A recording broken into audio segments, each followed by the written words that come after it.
Alors, que représentent les troubles psychiques pour vous? Tout ce qui, empêche les gens d'être dans un équilibre intérieur et par rapport à la réalité extérieure. Voilà. Donc, parce que la santé, c'est une question d'équilibre. Très bien. Comment expliquer que l'on mette parfois de la distance avec des personnes souffrant particulièrement de troubles psychiques? Je pense que les gens qui souffrent des troubles psychiques, ce sont des gens qui se font agresser. Parce que ce sont des gens qui projettent leurs fantasmes agressifs sur les autres et ils suscitent en retour une agression de la part de l'autre. Donc les gens qui sont en contact avec ces gens-là dépensent beaucoup d'énergie pour les comprendre déjà, pour interpréter leur comportement et puis ajuster leurs réactions. Et c'est quelque chose que tout le monde ne sait pas faire. Voilà. Donc la meilleure solution pour les gens qui ne sont pas professionnels de santé, c'est de prendre leur distance, les ignorer. Et je pense que c'est la meilleure solution aussi. Vous pensez que c'est la meilleure solution pour eux, c'est-à-dire que c'est la meilleure solution pour les gens qui ne sont pas des professionnels, de mettre en main des professionnels, les gens qui souffrent des troubles psychiques, et de ne pas se mettre à les guérir ou à les corriger, voilà. Vous pensez que c'est une bonne position à la fois pour eux, ça les protège, et aussi pour les personnes atteintes de troubles? Absolument, absolument. D'accord. Est-ce que vous pourriez me dire de quelle manière vous aimeriez être accompagné si vous étiez vous-même traversé par ce type de troubles? Ces gens-là, je pense qu'ils ont besoin d'une prise en charge globale. Donc la tendance actuelle, c'est de les envoyer vers des professionnels privés, ce qui est très très dangereux, à la fois pour les familles et pour ces gens-là. Je pense qu'il faut absolument les orienter vers des structures du genre du type CMP qui étaient avant, on va dire, assez efficaces et qui perdent leurs moyens de plus en plus.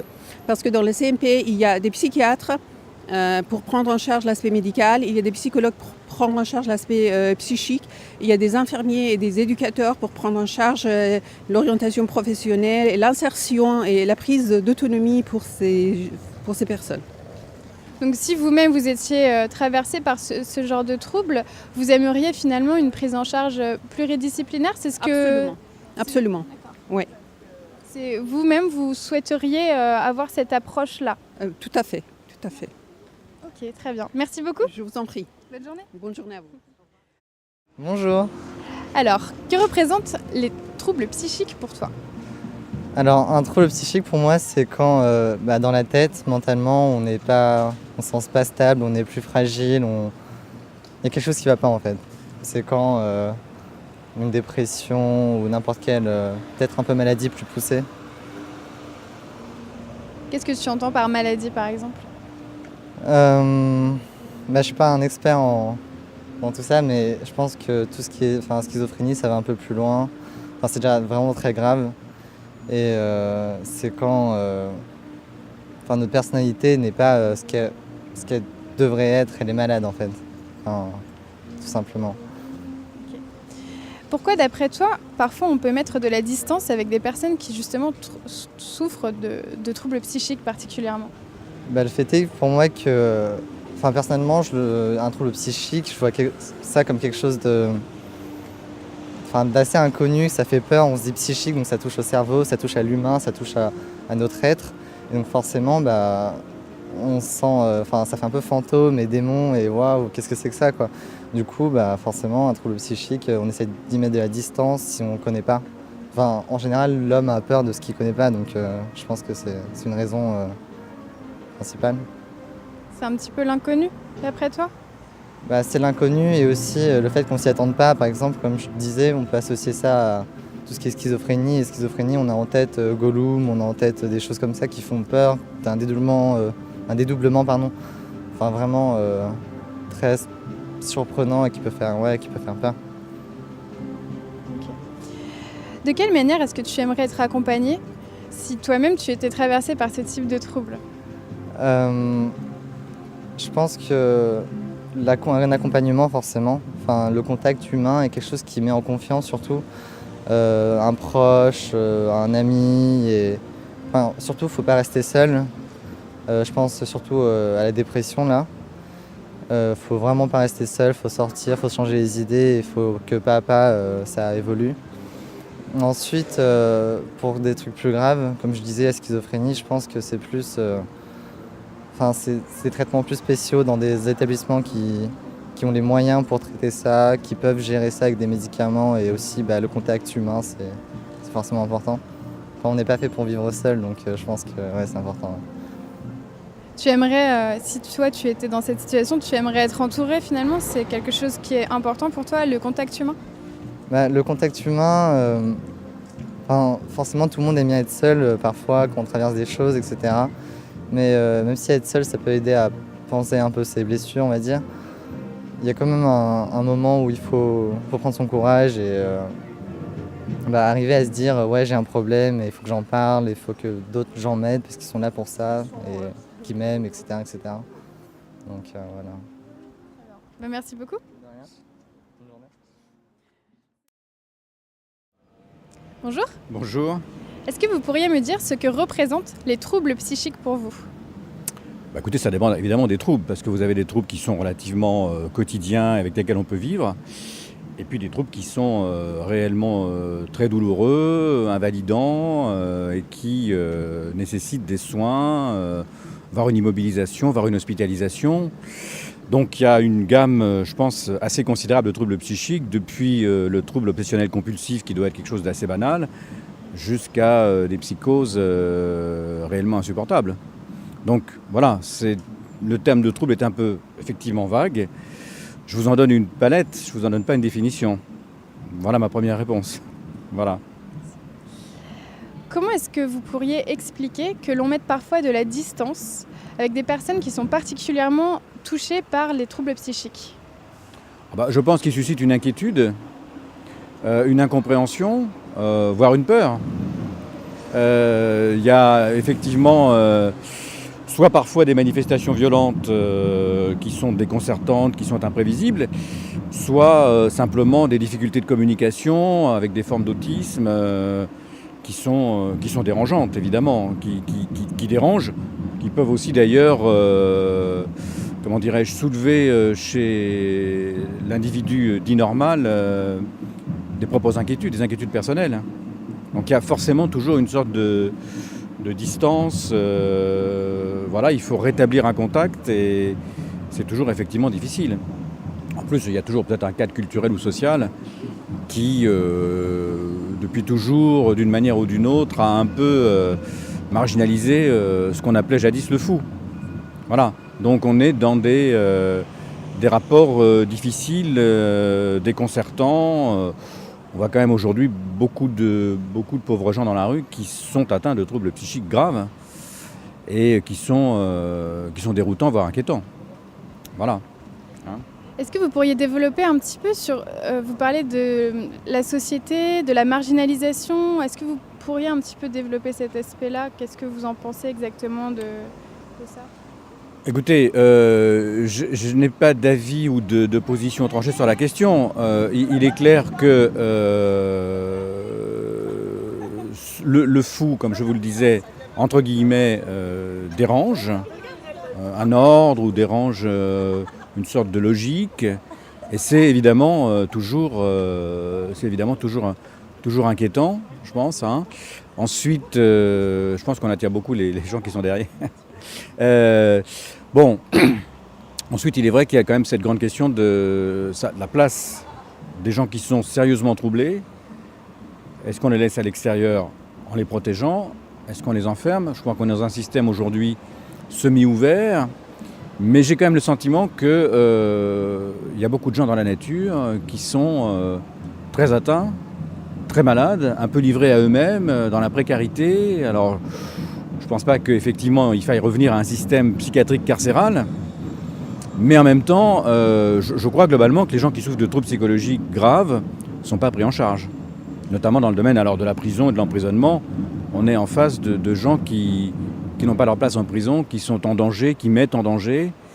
Et il y a un problème social important avec tous les gens atteints de troubles graves, en gros qu'on ne traite pas vraiment. Enfin, qui ne paraît pas une priorité en tout cas. Voilà. Donc je ne sais pas quelle est la bonne politique. Ouverture des hôpitaux psychiatriques, on l'a fait, d'accord.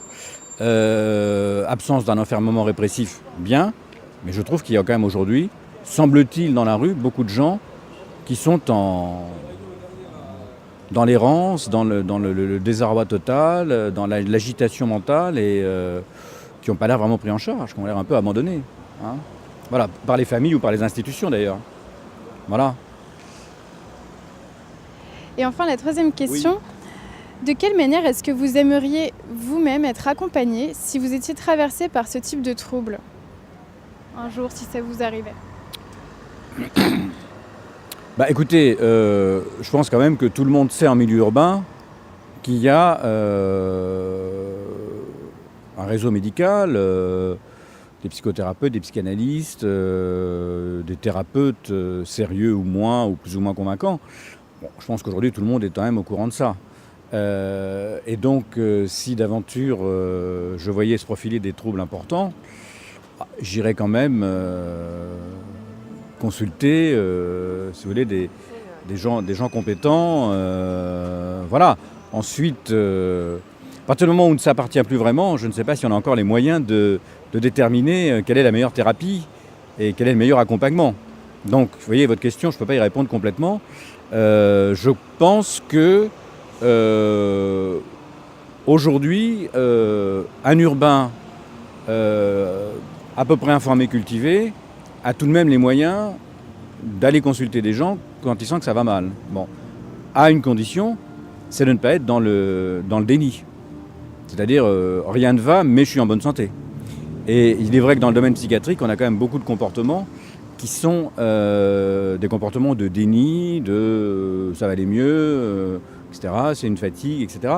Donc je pense qu'il y a à l'égard des troubles psychiatriques, même banals, psychologiques, déjà une espèce de refus d'admettre. Si vous voulez, on admet qu'on a une appendicite ou une angine, on admet moins qu'on a des névroses plus ou moins handicapantes, plus ou moins lourdes, etc. Et il y a ça aussi. C'est-à-dire que tout le domaine psychiatrique, je ne parle pas cette fois-ci du malade, mais des thérapeutes, fait peur. C'est toujours ce à quoi on a recours, mais en dernière instance. Hein, voilà, ça il faut, c'est assez général. Hein. Bon, maintenant, voilà, je pense qu'il y aurait on a quand même les moyens de faire venir les choses, si on n'est pas dans le déni, ce qui peut arriver. Merci beaucoup en tout cas. Ben, je vous en prie. Bonjour. Bonjour. Alors, est-ce que vous pourriez me dire ce que représentent les troubles psychiques pour vous? Alors les troubles psychiques, pour moi d'abord ça se voit au niveau du corps parce que je suis très sensible à tout ce qui est représentation du corps et au mouvement du corps. Donc ça peut être soit des gestes qui sont violents, qui sont agressifs, qui sont rapides, soit au contraire, ça peut être de l'extrême lenteur. Donc c'est des choses qu'on peut voir même sans écouter la personne. Et puis sinon, c'est des troubles comportementaux, donc à travers des faits, des gestes qu'on peut retrouver, soit par hasard, soit extrêmement répétitifs. Voilà, donc. Dites-moi si je me trompe, mais est-ce que vous pensez du coup qu'il y a un lien fort entre la psyché et le corps? Pour moi, c'est complètement lié. C'est-à-dire que ce qu'on retrouve dans le mal-être, et même quand on voit des gens, par exemple, marcher ou se balader dans la rue, il y a plein de choses qu'on peut percevoir à travers le corps. Donc c'est plutôt au niveau comportemental. Donc après, quand on recherche davantage et quand on essaye de creuser, c'est évident que par la parole, on trouve plein de mots aussi, mots MOT et MAX, mais à travers le corps, c'est évident que ça se retrouve très visiblement. Est-ce que vous pourriez m'expliquer pourquoi parfois on met de la distance avec des personnes qui sont particulièrement atteintes par des troubles psychiques? Ça, c'est dès qu'une personne est différente, c'est évident que la distance, elle se crée, que ce soit par des troubles psychiques, que ce soit par parce que les personnes viennent d'un autre pays, c'est-à-dire que la distance, elle se crée tout de suite dès que la différence, elle est visible. Donc ça, c'est le propre de l'homme. Dès qu'on est un petit peu différent, la distance, elle se crée. Et puis on a peur, c'est-à-dire que la peur de l'autre. Donc forcément, la distance, elle se creuse très vite. Et vous, comment est-ce que vous aimeriez être accompagné si un jour vous étiez traversé par ce type de trouble?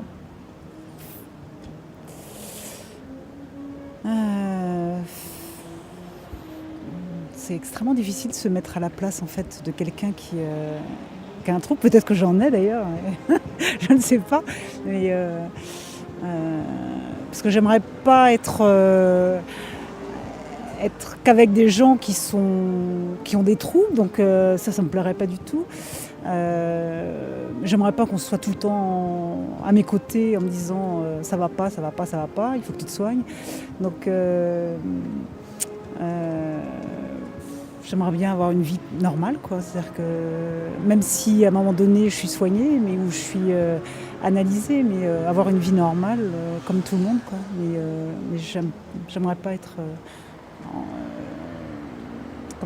écartée de la réalité, et puis comme s'il y avait plusieurs mondes qui se mettaient les uns à côté des autres sans se retrouver, quoi. Finalement, vous n'aimeriez pas qu'on cultive un peu la distance dont on parlait tout à l'heure? Exactement, c'est-à-dire que... Et puis, ces gens-là, souvent, enfin des gens qui ont ces problèmes sont aussi intéressants que d'autres personnes, c'est-à-dire que c'est pas parce que vous avez des problèmes psychiques que vous n'êtes pas intéressant ou que vous n'avez pas des choses à raconter, que vous n'avez pas des choses intéressantes à raconter, donc c'est pas le fait que vous soyez différent qu'il faut mettre en marge et à côté de ce qu'on peut dire des gens de la moyenne, alors que c'est extrêmement difficile à cerner. Voilà. Merci beaucoup.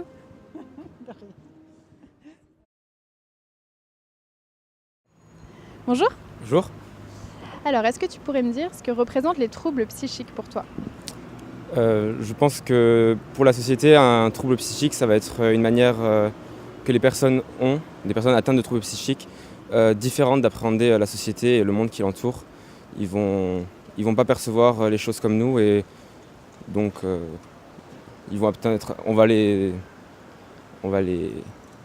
surnommer de troubles psychiques pour comprendre comment ils appréhendent le monde. C'est une façon de nommer des personnes qui voient les choses différemment, c'est ça? À mon avis, oui, je pense. Après, d'une manière médicale, je pense qu'il doit y avoir des manières plus précises par rapport à des syndromes et des vraies maladies pour définir troubles psychiques, mais je pense que la société va percevoir ça comme ça. Comment est-ce que tu pourrais expliquer que l'on mette parfois de la distance avec des personnes qui sont particulièrement touchées par les troubles psychiques, justement? Justement, on va penser qu'ils n'apprennent pas le monde comme nous, et donc il va y avoir une différence qui va se créer, et on aura peut-être pas peur, mais on appréhendra d'être confronté à cette vision du monde qui est différente de nos habitudes et à mon avis, de nos perceptions quotidiennes du monde, je pense. Est-ce que tu pourrais développer justement sur cette perception? Parce que là, tu nous parles justement de façon de voir le monde. Par exemple, on dit toujours que les personnes autistes, vont être enfermées dans leur monde et voir les choses différemment sans pour autant être atteintes de problèmes mentaux ou au niveau du quotient intellectuel, etc. Et donc en fait, finalement, ils ne vont pas vivre dans le même univers que nous, ils vont vivre des expériences qui sont totalement différentes, alors qu'on aura vécu la même chose au final. Et donc du coup, ça va créer des différences entre les deux personnes, une atteinte par un trouble psychique et l'autre non. Et ça va engendrer une différence qui va engendrer une certaine forme d'appréhension et de peur, qui va engendrer une mise à l'écart. Et de quelle manière tu aimerais être accompagné si un jour tu étais traversé par ce type de trouble? Justement, étant donné qu'on a tendance à les mettre à l'écart, moi personnellement, j'aimerais, tout en gardant le maximum une vie normale et comme les autres, être accompagné le minimum, mais suffisamment pour pouvoir vivre comme les autres tout en ayant les services dont j'ai besoin pour vivre au quotidien. L'accompagnement, pour toi, c'est quelque chose qui est important, d'être entouré? C'est important d'être entouré, mais il ne faut pas être trop entouré parce que sinon, justement, on va encore plus mettre à l'écart des gens qui déjà partent avec un handicap, puisque les gens, entre guillemets, normaux, même si le terme est mal choisi, vont déjà les mettre à l'écart. Donc c'est renforcer ce mécanisme, à mon avis. Merci. De rien.